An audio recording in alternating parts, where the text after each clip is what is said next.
us live. Can you video? Hi, everyone, and thank you to everyone on our supply chain panel. I'd like to introduce the moderator for our next panel, which is social commerce and media, which will focus on influencers and authenticity.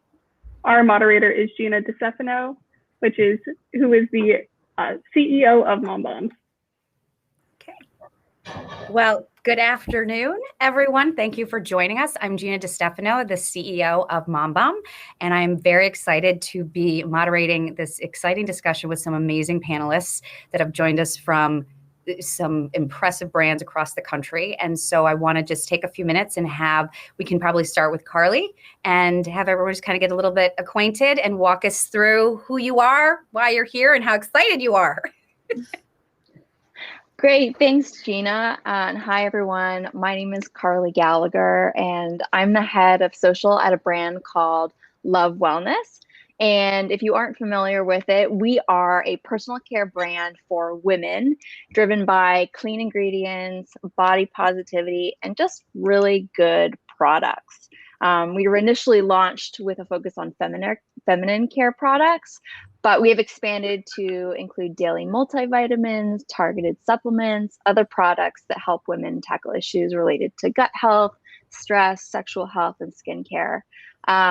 And that said, social media is a very important touch point for our brand. So my job is to help change the narrative online and offline around self-care culture, and empower our community to feel supported, welcomed, and safe on their wellness journeys. Love it. Thank you. John? Hey, everyone. John Dye. I'm coming at you from Utah, a little company called doTERRA International. Actually, I say that, but relatively large. We deal with health and wellness in that space and mainly deal with females as well. Our demographic is largely female, and we deal heavily in the essential oils market. So that's probably where you've heard that name doTERRA before. I am the Senior Director of Marketing, and excited to talk with others on this panel, understand how they have endured this pandemic period that we've gone through, and talk more about influencer and social. Great. Thank you. Martina? Hi, everyone. My name is Martina Brea Hernandez, and I work at CocoKind. CocoKind is a clean, conscious, sustainable beauty brand based in San Francisco, founded about 6 years ago and is female founded. And I am our influencer and brand partnerships manager specifically, and previously managed our social as well. And currently predominantly focusing on our influencer community, from paid to unpaid, organic, macro to micro, all sorts of influencers, as well as our brand partnerships with other brands, and super excited to be here today. Wonderful. Thank you. Emily? Hi, everyone. My name is Emily. I work for CB Distillery. We are one of the CBD companies that is leading this incredible movement, the CBD movement. We also are not just CBD, and in the last year or so have been really, really excited to share all of the magic of the hemp plant and introduce more cannabinoids to the world. So that's kind of at the top of our list. We really pride ourselves in education and, removing all of the stigma that can come around that plant. And so personally, I work on our social media strategy. I manage our social channels all around, and then I also manage our entire influencer strategy. Both are insanely important in this industry to spread that education and to share real stories. So really excited to dive into that today. That sounds very awesome. Hi, Al. Hi, Gina. Hi, everyone. My name is Elle. I am the founder and the CEO of a company called Eucalypso. At Eucalypso, we're changing the way that people sleep by offering natural organic bedding. And so all of our sheets and bedding products are made from eucalyptus fibers. It is really soft and cooling, great to sleep in, but also super eco-friendly. So a lot of our company focus is about eco-friendly product and making things sustainably. And, as similar to you guys, influencer relations is a huge part of our marketing strategy. We really believe in authenticity, and a lot of our content is focused around specifically eco-friendly marketing and things like that. So I'm really excited to dive into that with you guys. Awesome. Well, this is a perfect segue into my first question. So clearly over the last 18 months almost, our lives have been changed dramatically due to the pandemic. So I'm curious as to what challenges you faced that you actually turned into opportunities for your brands. And I'll do it. I'll do an eeny, meeny, miny, mo. And I'm going to start with Martina. For picking me. So for us, obviously the pandemic, first and foremost, proposed a lot of operational challenges. So we had initially in the pandemic, being a small business and operated out of San Francisco, we really had to halt our operations for about a couple weeks. And we had our founder like hand packing boxes and making sure to keep things running essentially. But after that, after the like initial hardship, we did see that in general for the skincare and beauty community specifically, there was just a huge drive for more education and more skincare and people really spending time at home and wanting to focus on their self-care during really uncertain and difficult times. So while it was a difficult time as a business, we also just saw with, again, like time working from home, wearing less makeup, mask me, high stress, there was just an incredible need for education around skincare and clean wellness specifically as people were just diving into those topics more where they may have not had as much time previously. So as far as our marketing went, we increased our influencer community significantly year over year. We were at about, I would say 1,000 going into the pandemic and almost over 3,000 now. So the community has grown a ton as far as people that we work with. And it's also been a really great time for us to just show over the past 18 months with current events and just, again, a lot of hardship for so many people to stand up as a brand and show what values we represent for our community and our customers, both in our personal social media channels and with the influencers that we work with. Awesome. Yeah, and I think also from our perspective, from a CBD perspective, we really, we didn't feel the hit right away with the pandemic. It was kind of closer to halfway through when people really started to realize, hey, this isn't stopping. We're going to be in a pandemic for quite a while, and so we better pay closer attention to our finances and what the extra money that we're spending goes to. And so, in the beginning, we saw a lot of the same type of thing, people really focusing and honing in on self-care and their health and wellness and, turning to CBD to manage stress and anxiety that came from the pandemic. But then we did start to see kind of a drop off where people, prioritized which supplements they were incorporating. And so that was a really unique challenge for us to continue to educate and to create,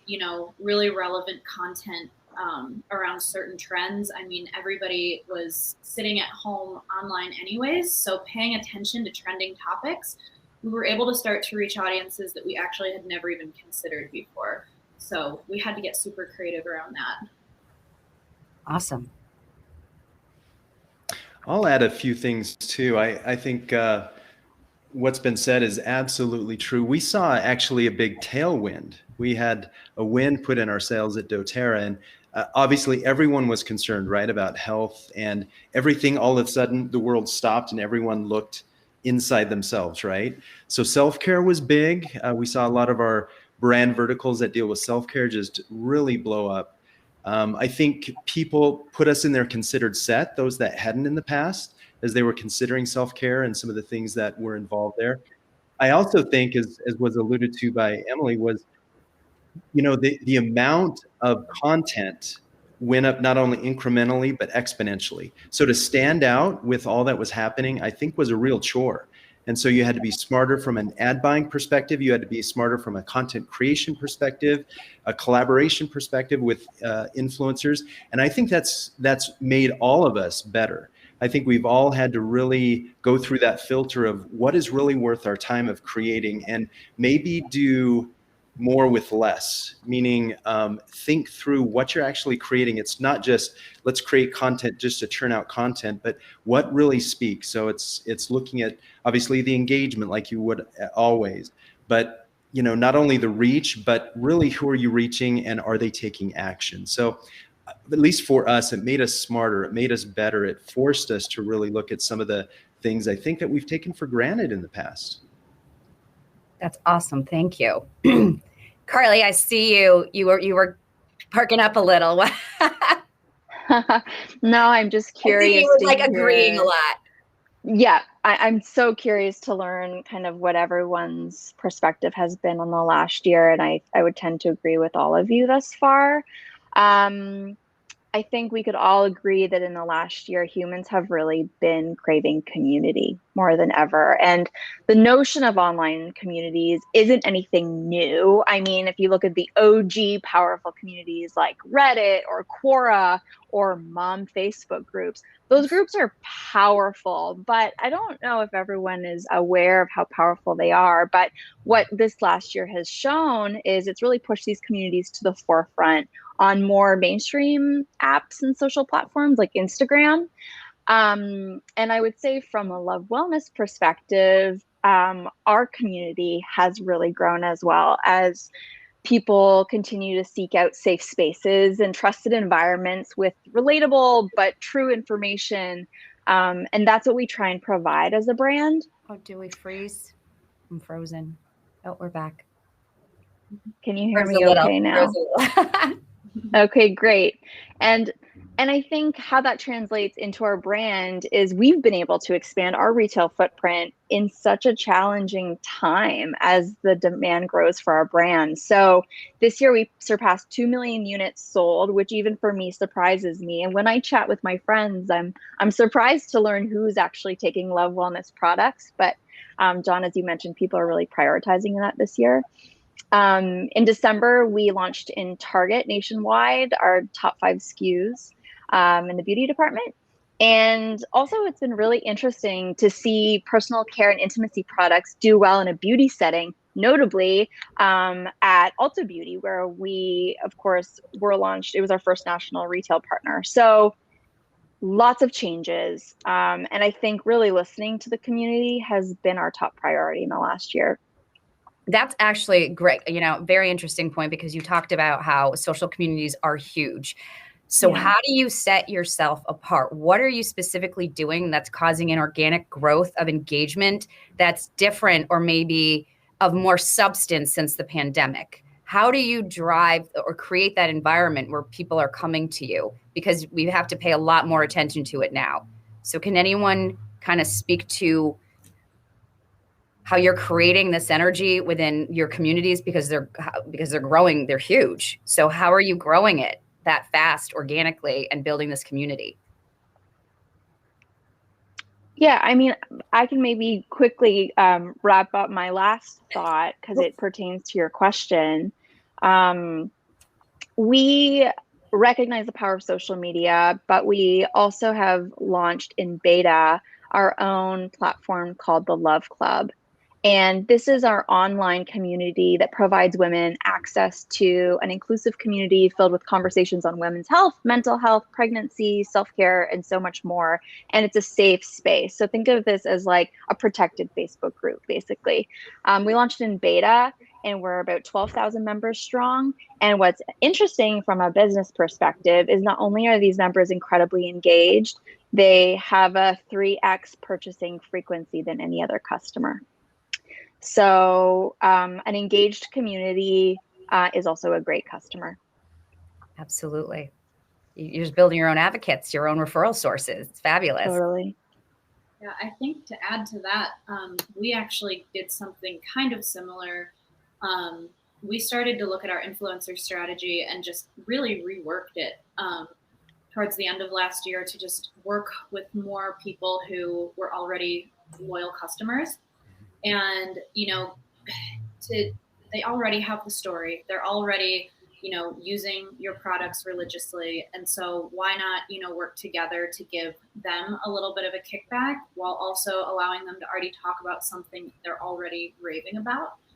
So we created we call it our brand ambassador program, but it's kind of just this little army of customers who are already really, really big fans of ours, and we've been able to engage them in ways where, you know, they feel really seen and heard by our brand, and then, you know, their friends and family trust them, and they trust, it's like asking a friend where to go out to dinner or what to buy. You know, it's not, you'd rather hear from a friend than a brand screaming in your face, you know?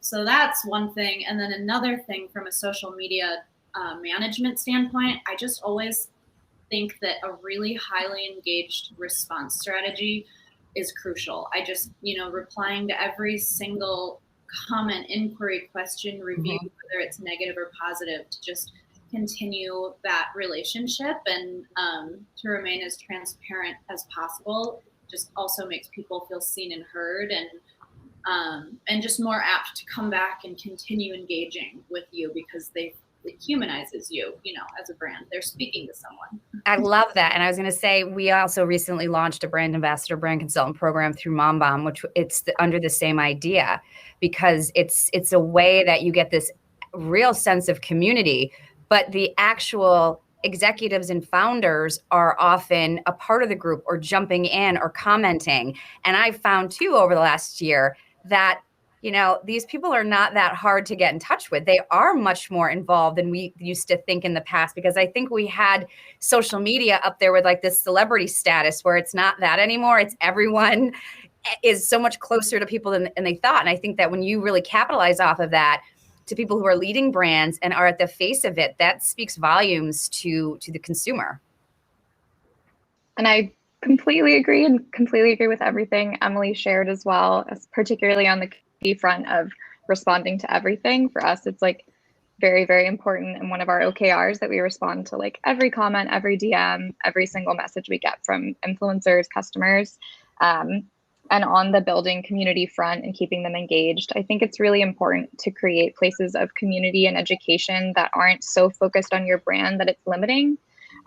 So for example, we launched a Facebook group focused around skin positivity that's run by our social team.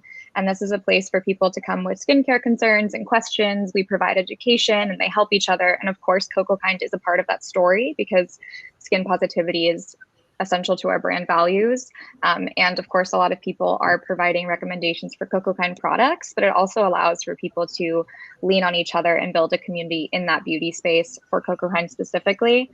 I would say that translates to influencers as well. So of course, when influencers are providing education in their posts, we always want them to mention a particular product or weave in our brand.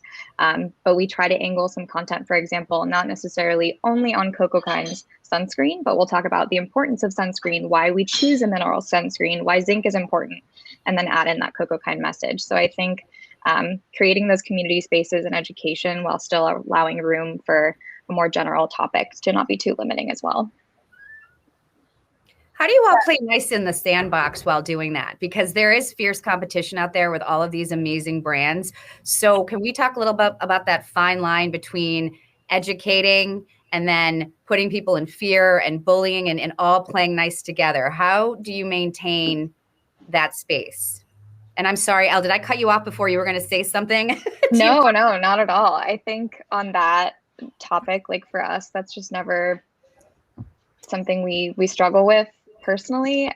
We just really focus on what we're doing and why we love our products and just true education on certain kinds of efficacy. Again, with like the SPF example, a lot of people like mineral sunscreens and a lot of people like chemical sunscreens. We're never going to say that one is bad and one is good. We'll educate on both kinds and the pros and cons, because everything has a pro and con, and kind of allow our consumers to make educated choices, whatever they decide. That goes with sustainability practices as well. As a brand that like strives to be as sustainable as possible, everything has a pro and con, and we will always share that with our community. For example, we have glass packaging for many things because it's more recyclable, but the carbon footprint, because it's harder to ship, is a little bit higher. So we always kind of share that information and allow our community to make the decisions with that education. But we're never going to call out another brand or tell them exactly what to do. It's really about giving them the information. Yeah, I would add to that too. Those were all great points. Totally agree. You know, the abundance mentality, if you can understand that there's room for everyone, and there is, right? Luckily, the pie is ever expanding, and fortunately for us, it's not shrinking in size. So yeah, I think there's room for all of us, and what some companies do very well may not be our company's hedgehog, and vice versa. So I think it's really understanding your place and having a strong positioning statement so people can see where you stand. So I think that's it. And it's interesting because we often look to collab with other brands, that are similar in nature and believe a lot of the brand values that we do. We want to uplift others because we feel like, yeah, absolutely, we should be lifting others up through what we're doing, and find people that align with what we believe in and what we educate about. When you do that, it's a win-win proposition. That was said so beautifully. And I love that abundance mentality. And there truly is plenty of pie for everyone. And that's the great thing. Like, there can never be enough. So let's expand a little and talk about what you just brought up a little bit, that collaborative model, which is so close to my heart. And I found ever since taking over MomBomb as CEO, I think Martina, you said it, I haven't run into that. If anything, people are chomping at the bit to help us because we're so mission-based, and then we're chomping at the bit to help them, which is what we're actually building our model off of. Is there's plenty for everyone, and we need to be educating and letting everybody know this instead of making it, into something it's not. So talk to me about how you have collaborated with other people in the industry, or how you would advise doing so, because to me that has been imperative in the growth of MomBomb, and myself personally, is getting out there, asking questions, showing vulnerability. So how do you encourage that in your positions? I would say from a CBD perspective, it's tough, and it's something that we are constantly trying to figure out how to do more of. Many people, it's gotten a lot better in the last couple of years, but many people are a little bit hesitant still about working with a CBD company because they're just not sure. There just isn't enough education yet around legalities and everything like that. But I would say my number one piece of advice would be to just keep your mind open about who you could possibly work with. We've had to really think outside of the box. And we just recently partnered with Fourth and Heart Ghee, and it was a really fun partnership. And it was something that you never would really think, a CBD company partnering with a ghee company. But the way that some of our CBD powders bind with a lipid, we really had to get really creative, and we made some really cool recipes, and it ended up being really, really successful. So I think just, getting creative and realizing, again, back to there's pie for everyone. It's such a great way to gain access to someone else's audience while also, being a resource for your audience. You're showing them another company that they may be really, really interested in. And so to be a resource for them in that way, I think is really cool too. And a lot of times, you're able to give mutual discounts and things like that. So again, just fostering more trust.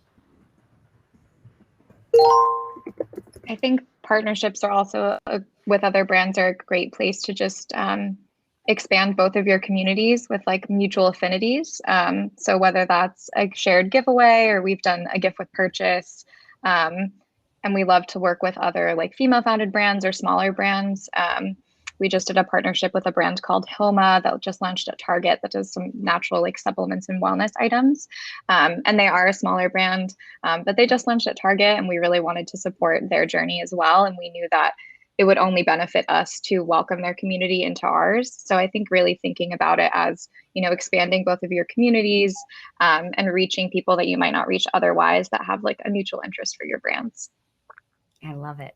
Yeah, we've looked at companies that are slightly brand adjacent to us, but if it was a Venn diagram, we definitely overlap. So whether it's yogis or aroma touch or aromatherapy or even home organization, right? A lot of the mental organization that happens once you clean up your home, you can add a fragrance or an aesthetic type fingerprint to that with some of our products. And so as we do that, I think, again, a rising tide lifts all boats. And so I think if they're able to show us, doTERRA, to their audience and vice versa. It's a win-win proposition. Yeah, for sure.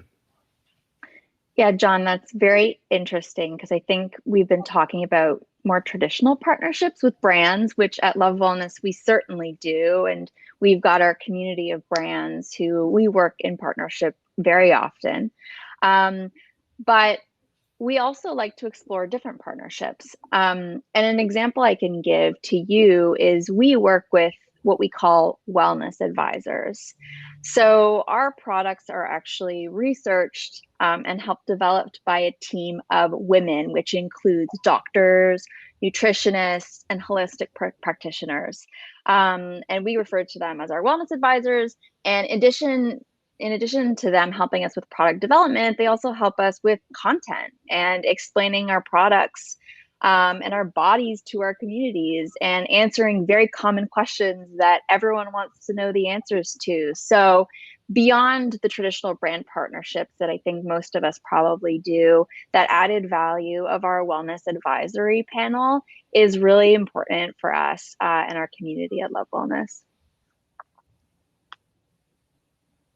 Great. Anyone else want to add on to that?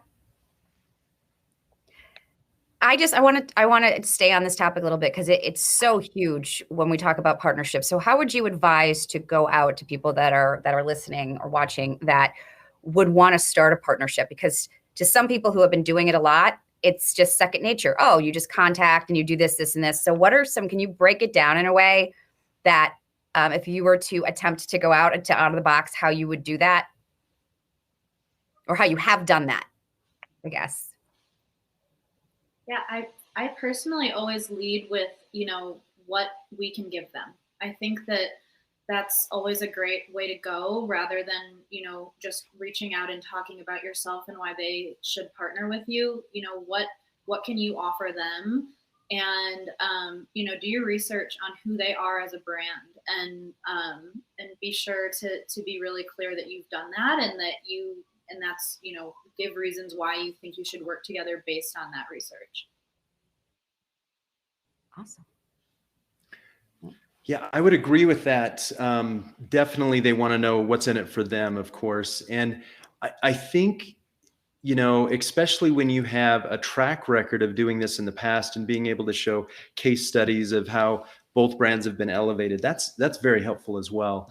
One thing I want to hit on, and I hope I'm not pivoting too far from where we want to be, Gina, but, I also believe, from a philanthropic perspective, we often try to think of, okay, what's the philanthropic angle to what we're trying to do, whether that's when we come together, we elevate the brands, but we also elevate, some additional things that we know to the Zillennials, Gen Z and Millennials, those are very important. And so I think understanding how we might create something that's compelling to them, it's not just all about the product, right? We love to rave about the product and the product is the hero, but we have to have that firm foundation, I think, of a reason to believe and a reason to buy the product, right? And often that reason to believe in the brand and to buy the product is what the company stands for. And so I think that dovetails nicely into the philanthropic angle that I think all of us to some extent have taken. Oh, I love that pivot. That was a really good pivot because let's talk about that. Let's talk about the difference between the emphasis and importance on your product and the emphasis and the importance on who you are and what you stand for as a brand, because that's another shift with the pandemic. People are really starting to pay attention to values and beliefs because we didn't have time to before. And then all of a sudden we had this halt and we're like, wait a minute, to the point of, I'm taking much more care of myself health, wellness wise, but why would I buy this product over this? So let's talk about that, about mission-based and how you grab people's attention through that. Well, maybe I'll start if that's okay. But the thought behind this is I know that, there's so many companies out there that do things. Tom's, of course, is very well known for what they do, but being able to have a reason for what you're doing. We've created a nonprofit called doTERRA Helping Hands, which basically we deal with anti-human trafficking, we deal with adoption, we deal with, aftercare for human trafficking and other things. We have 7 main pillars that we deal with. But I think being able to tie that into the narrative of the brand is so crucial. It's so essential now, so that they can understand when they buy certain SKUs, 100% of the proceeds go specifically to our philanthropic arm. We also have our wellness advocates, which are different, Carly, than your wellness advisors. These are, for lack of a better term, independent distributors who do sell doTERRA, but many of them have very strong desires to go out and do good in the world. And so we'll match funds with them. If they put in a minimum amount of X amount, we'll match that dollar for dollar and give them the opportunity to go out and do good in the world. And of course, we're able to put that on a specific part of our website. We're able to help them do what they want to do. But what a great way to spread the brand by doing good in the world, right? It's something I think we all seek for. It's kind of that silver bullet that sometimes we find, and sometimes it's hard to understand exactly where it's at. But the philanthropy piece, I think, is key and crucial to see us grow, especially as our demographics at doTERRA continue to age a little bit, and we're trying to find that younger generation. We need to find that hook that'll capture that zillennial generation. Yeah, and I think, pivoting a teeny bit from that, for us as a CBD brand, really showing that, there's so many CBD companies that popped up, and we were one of the very first ones. And then after that, it was just kind of like the Wild West.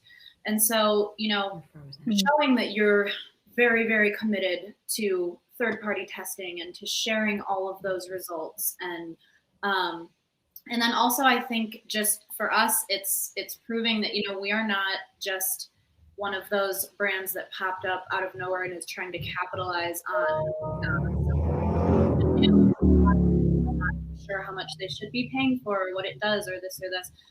So for me, at least, I always leverage as well, showcasing what different studies we're funding to advance the industry, and just really showing that we are really committed to giving you the highest quality product and having it stay around. This is not just a trend that you're trying to capitalize on. I love that. Sorry, you can go ahead. Sorry about that. I was just going to add for CocoKind a little bit, touching on the philanthropy component, and it does touch on partnerships as well. I think for us, the conscious part of our clean and conscious skincare headline is really just showing our customers the values that we have in everything we do, from sustainability to social impact and philanthropy. So for us, just with so many current events, those have really been places for us to just show up for our community. Something that our founder very frequently says to our community is that you vote with your dollars, and we want people who are shopping our products to feel like they're supporting the right brands. So kind of a couple different things. Last June, when we had the peak of BLM, we found that was a better time to support other businesses and support other creators. So we were actually instead sharing lists and creating lists with our community that kind of went viral, actually, of Black-owned wellness brands and female-founded brands as well to shop instead of looking to CocoKind. And we did about 2 weeks of all profit donations, and we've done similar things for AAPI, which is huge for our founder as well, who, as an Asian American woman. And then we also do some things on the environmental front as well. For the voting, we did a big voting campaign to make sure everyone was super educated and had the right resources. So really providing those resources for our community and speaking up when things that we believe in are happening and our community deserves. And I think that's also about uplifting other businesses and providing partnership in those times. And I think in this year that's been so difficult. That has been another huge place for community for our brand. And we found that just really strengthened our brand values. And in the skincare and wellness space specifically, it has helped differentiate us. And like John said, for the Zillennials and the TikTok generation, a lot of those components for a brand are super important. That's all very awesome to hear, Martina. What I can say about Love Wellness is we were founder-led. So which is really important for us because there's a real story behind the products our customers are buying. We were founded in 2016 by Lauren Bosworth, who, after her own personal health journey and struggles, she just wasn't finding the personal care products out there for her on the market. And traditionally, these feminine care products were actually developed by men and marketed by men. So there was not only a lack of clean products that actually worked, but a lack of product education and helping people understand their bodies, and also having advocates help reduce the stigma that can come with women's health. So having Lauren really like leading that conversation for the brand is really encouraging to see. And I think on the internet that conversation is changing, and that's really exciting to see. I would also say a very important part of our brand are our customers, like most of us, but I always say our best content is our reviews. All you have to do is head to our reviews to hear these stories of women who have struggled for years and years and years and had the same struggles and frustrations that Lauren had before founding the brand. So you don't have to look much further than our most recent Instagram post to see these very obviously, or if you want to dive deeper on the reviews. But yeah, our customers are king for sure.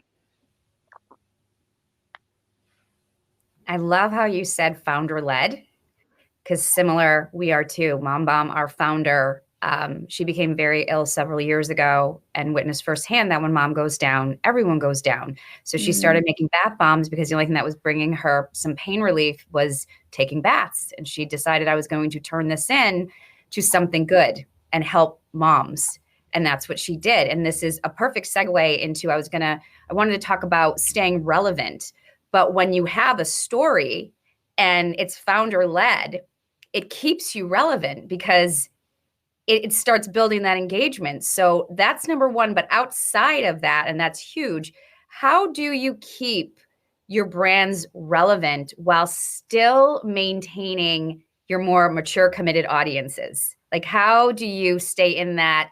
We still, like, the only constant is change, right? But a lot of people don't like change, right? So where's that middle ground and how do you handle that when it comes to changing up the brand or wanting to explore, or again, just keep being authentic? I think from a social media perspective, I would say, recognizing that not every channel is going to want the same type of content or resonate with the same type of messaging.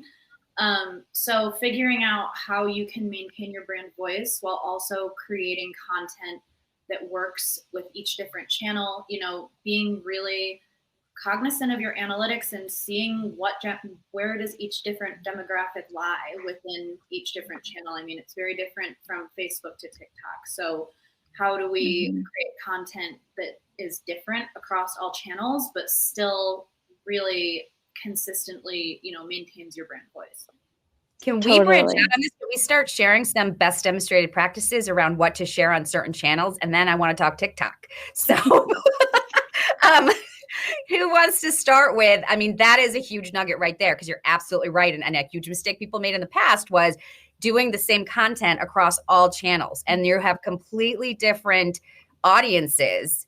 So, which sounds like common sense, isn't. I made the same mistake myself in the past. So what are some nuggets of knowledge you can share, or what is more receptive in certain areas?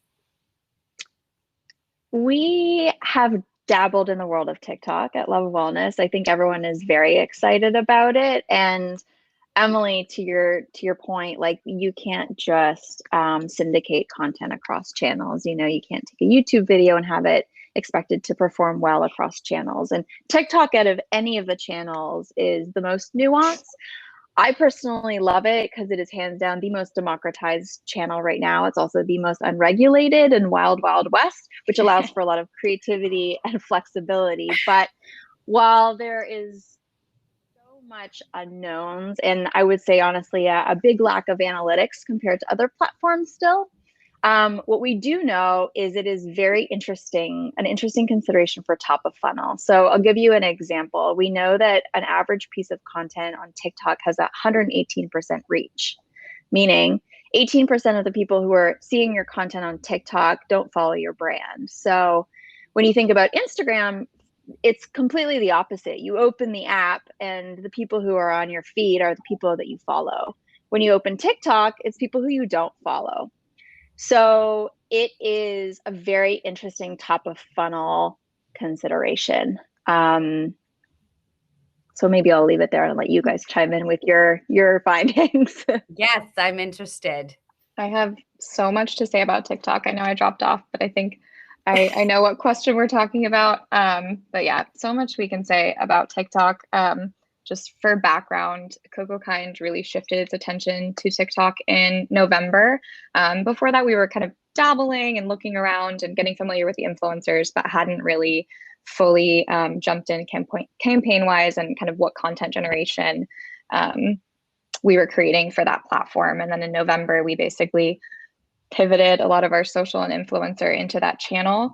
And really exciting to say that like now as one of the clean skincare brands on TikTok, we're definitely one of the like trendy TikTok skincare brands. And that has been a lot through the initiatives that we've had in the past 6 months.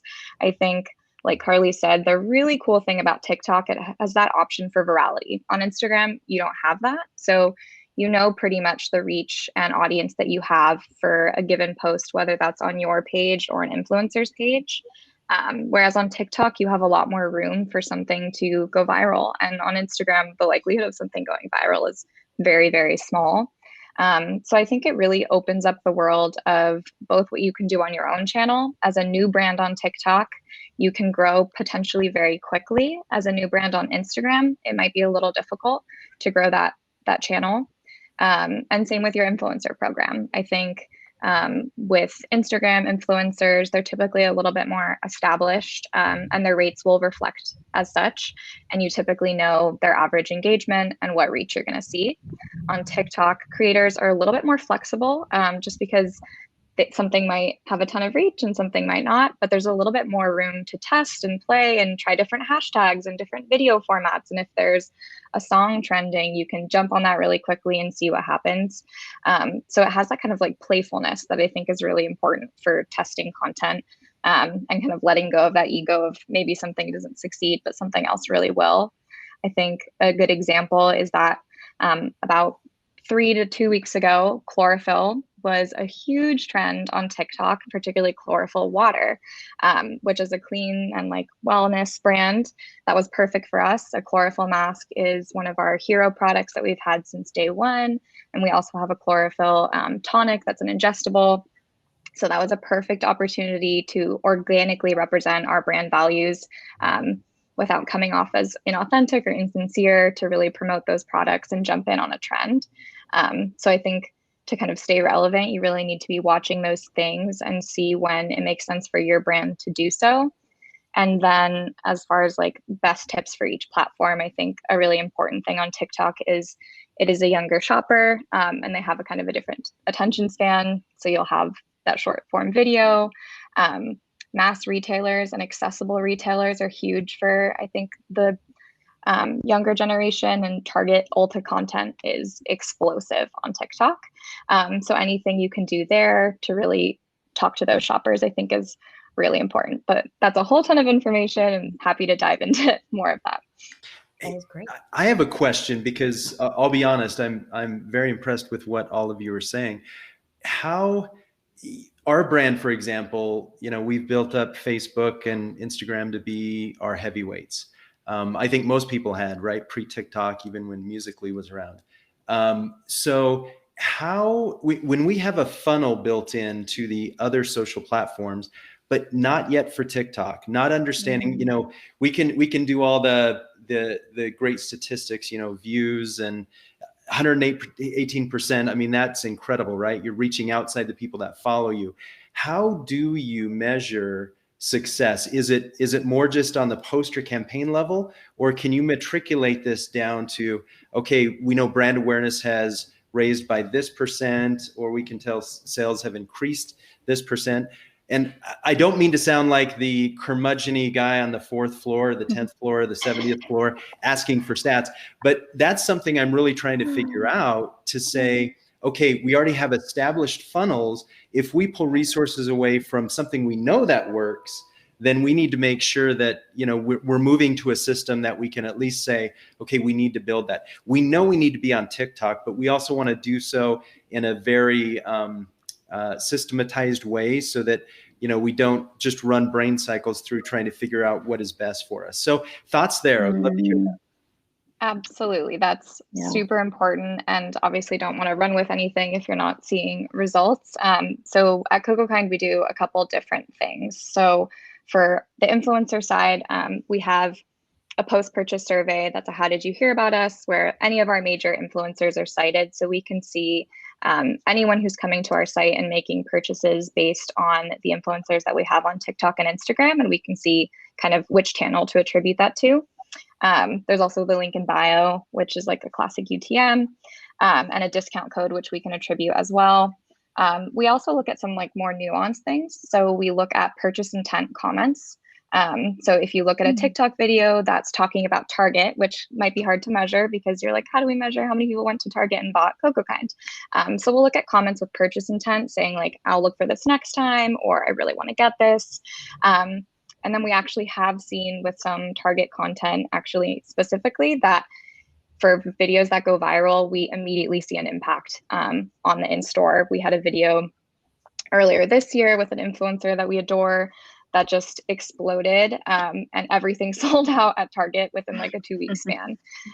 So there's like some, you know, funky things like that, but I think it's just kind of that trial and error of seeing which metrics are most useful to you. We definitely look at like views and reach, discount codes, link clicks, where community members are coming to us from. And then those like purchase intent comments are helpful as well for both influencers and retail focused content.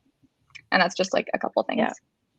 Yeah, I would second what you're saying, Martina. And at Love Wellness, we've kind of used similar metrics too. But like I mentioned at the top of this question, there's still very limited metrics. So if you're trying to plug it into like a third-party system, the API is closed right now. So that's an interesting consideration. But yeah, Martina, we did very similar things. UTM code, link in bio. For engaging with influencers, they have their own TikTok code that we're tracking. We also experienced really viral success with our launch at TikTok. So we timed our TikTok launch with the launch at Target. And some very fun stats that we're so excited about. We launched about 4 assets for our Target TikTok launch, with which together totaled a view time of 54 days. So the content cost $0 to make.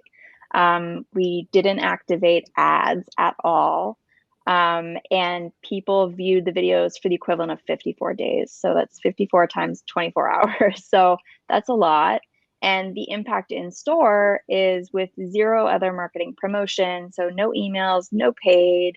We 4x'd our projected sell-through in week 1. So Martina, like you, we also saw a very interesting impact from TikTok. And there are a handful of new articles online that show that consumers are very influenced by things they buy on TikTok. If you head to Amazon homepage, actually, some of the top products are stuff that are trending on TikTok. So it's tough to correlate sometimes directly, but it's very much happening. I love I agree.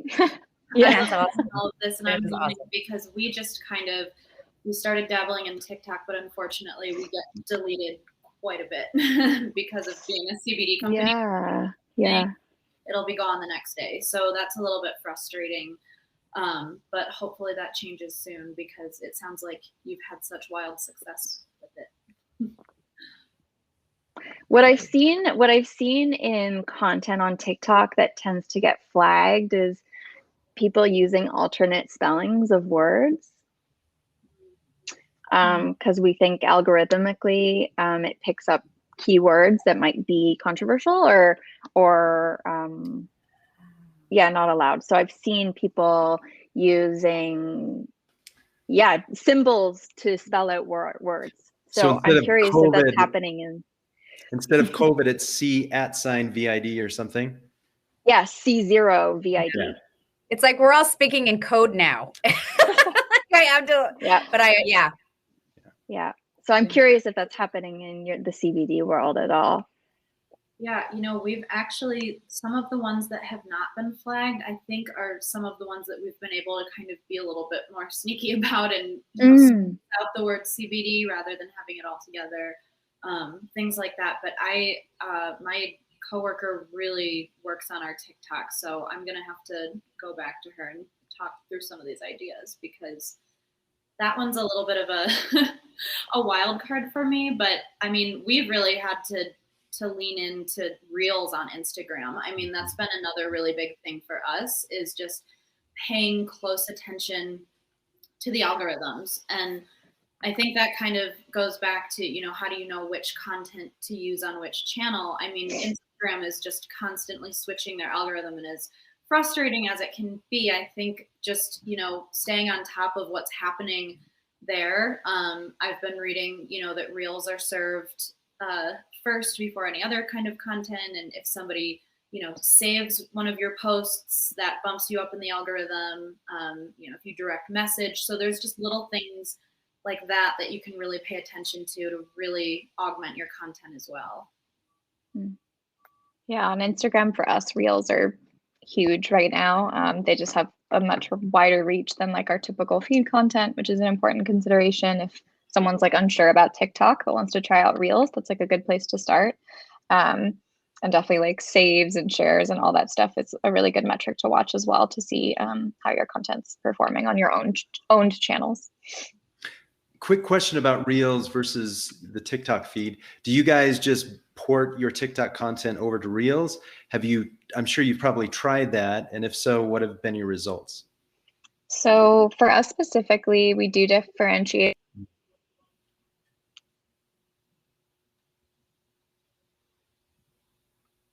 It's frozen. Okay, I was hoping it wasn't me. So they port some of theirs over, but they do differentiate, it sounds like. We do that as well. Do you? Yeah, it's very, very smart that TikTok allowed for a downloadable file with the brand watermark, because I think at the beginning of COVID, that's all we could see on Instagram was cross promotion for another brand. But I think that that's really not promoted on Instagram. And to Martina's point, we have been recommended to alter variation, like vary it a little bit and not include watermarks from other channels. Yeah. I don't know why I keep losing you guys. But yeah, our team will often save the TikTok content before it has the watermark and then adjust it slightly for Reels. Reels has a shorter time limit. So if you're making longer content on TikTok, it won't fit on your Instagram Reels, which I think right now are 30 seconds is the maximum. It went up from 15 to 30. So it does help to differentiate a little bit. And you'll want to use different hashtags and kind of the dimensions are slightly different. So sometimes things can get cut off and get a little wonky. Good. Great. And sorry, Gina, I didn't mean to ask all the questions. That's fine. I told you I want this interactive. You made my job easier. But we have about 5 minutes left or so. And I just want to ask you each individually, if you could just share one little nugget of advice that has either been instrumental in your personal mindset or for the company. This could just be like a personal nugget of like a mantra you use. What is something that keeps you going, ignites you, or that you learn that ignites your brand that you think people could benefit from sharing with us? Good question. I think Take a minute. I think for me, it's creating emotional connection. I think that through everything, whether we're going through a pandemic or not, I mean, the pandemic definitely brought that to the forefront even more. But I think just remembering that at the end of the day, you're humans talking to humans, and just, creating that emotion. Getting chills, Emily. You're giving me the chills. I can feel it in my arms. Me blush now. But no, just maintaining that and sharing real stories. I mean, for our company at least, that's what gets me up every single day is, like Carly, you mentioned earlier, read the reviews. I mean, the ability to change people's lives and to do so, in so many different ways, just that's what keeps me going every day. So sharing back those stories when you can, and just continuing to create those emotional connections. I think that's been huge for our brand. Thank you. Yeah, I'll dovetail into that a little bit because I truly believe, Emily, you said some great things there. I'll channel Simon Sinek, but know your why. Why do you exist? I mean, I think we've heard the genesis stories of a lot of the companies here today. Why were these companies created? The products are kind of the end product, no pun intended, of what they're trying to do, but it's a means to an end, I believe, right? We're trying to improve people's lives, make them better, educate them, make them more happy, make them more comfortable. One thing we always talk about with our wellness advocates is knowing their why. Because if you know your why, that will carry you through the hard times, the ups and downs of life and everything else. So again, whatever that why is, again, why do you get up in the morning? What drives you? What do you want to do? And I think, again, the products, they're wonderful things. They are absolutely life-changing. And they're traditionally just something that's tangible that represents what that dream is or what that why is. And like so, a side effect of the mission. It's a exactly. beautiful side effect, the product of the heart-centered driven mission of the company. Right.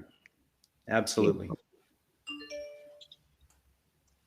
Carly, I'm happy to hop in next. I think along a similar vein to Emily, I think for me, just really putting people first, whether those are your customers or your influencers. I think for customers, like we talked about earlier, really responding to everything, providing a ton of education. For me, working with influencers, like they're my number one. I'm always going to be their advocate, whether that's sending a handwritten note after any paid engagement, to making sure micro influencers are getting paid adequately, to really advocating for them as a brand. I think that's really, really important to furthering your marketing initiatives, particularly with influencer. So I know we only touched on influencer a little bit, but I think really putting them first. I come from a background as an influencer myself, so definitely huge. And I think putting people first will really, really help your marketing strategy and your brand. Oh, I love that. That's huge. Thank you. And I'm really excited about the shift that's happening in the feminine health world. Very, very excited. So I look forward to seeing that continue to shift and seeing these conversations that were done more privately be done more publicly, and see more allies coming together to support this community. And I'm very excited to be a part of building that with Love Wellness. So I think a big part of that will be to listen to our community, like they are first, which I think echoes what most of you have said, but listening to your community. Awesome. Well, this was awesome. And thank you so much. I am super excited to hopefully continue these discussions with you all offline as we continue to grow our companies. I think we've shared some wonderful best demonstrated practices and experience and advice. And thank you again for all being here. I hope this was fun and educational and just to your point, John, really just kind of making everybody a little bit more aware of what's going on and tapping into that. So thank you all so much. This was a lot of fun. I really appreciate it. Thanks, Gina. Thanks, everyone. Thanks, everybody. Will be coming back, or we just leave? I think we just leave. I think we all do a collective goodbye and hang up at the same time. Okay, goodbye. Bye. Thank you, everyone. We'll Great talking to everyone.